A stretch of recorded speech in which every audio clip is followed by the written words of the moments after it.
अस्सलाम वालेकुम, welcome back to another video. इस वीडियो में मैं आपको व्हाट्सएप के न्यू अपडेट के बारे में बताऊंगा। जी हाँ दोस्तों, व्हाट्सएप के ऊपर एक न्यू अपडेट आया है। आज की इस वीडियो में वो अपडेट आपके साथ शेयर करने वाले हूँ, लेकिन उससे पहले चैनल पर न्यू है तो चैनल को लाजमी सब्सक्राइब कर दे।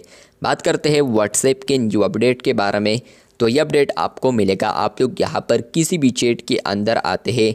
चैट के अंदर आने के बाद आप लोग यहाँ पर किसी भी मैसेज को टाइप करने की अगर कोशिश करेंगे तो ये अपडेट आपको वहाँ पर देखने को मिलेगा।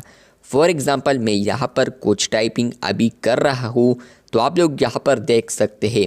अभी अगर आप लोग इसको टाइप करते हैं, आप लोग इसको सेंड नहीं करते और आप लोग बैक आते हैं तो आपको अब यहाँ पर एक लेबल आता है जो कि है ड्रॉप। मतलब यह है कि फ्रेंड्स, आप लोग अब इसी मैसेज को ड्रॉप में रख सकते हैं। किसी और टाइम अगर आप लोगों ने इसी मैसेज को फिर दोबारा सेंड करना है तो आप लोग इसको यहीं पर सेंड कर सकते हैं।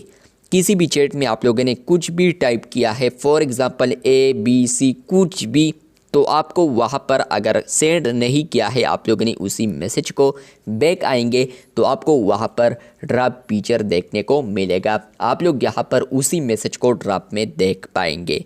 ये इसलिए आया है कि आप लोग यहाँ पर कोई मैसेज टाइप करते हैं और आपका मूड नहीं रहा कि आप लोग यहाँ पर इसको सेंड करें अभी, तो आप लोग उसको बाद में भी सेंड कर सकते हैं। तो ये व्हाट्सएप के ऊपर अपडेट आ चुका है। एंड्रॉयड पर भी अवेलेबल है, iOS पर भी अवेलेबल हो चुका है। ये वीडियो आप लोग देख रहे हैं iOS पर, तो एंड्रॉयड पर भी है, वो आप लोग चैनल पर देख सकते हैं। अभी तक वीडियो देखी है तो बेहद शुक्रिया। चैनल पर न्यू है तो चैनल को सब्सक्राइब करते। मिलते हैं बहुत जल्द, तब तक के लिए अल्लाह।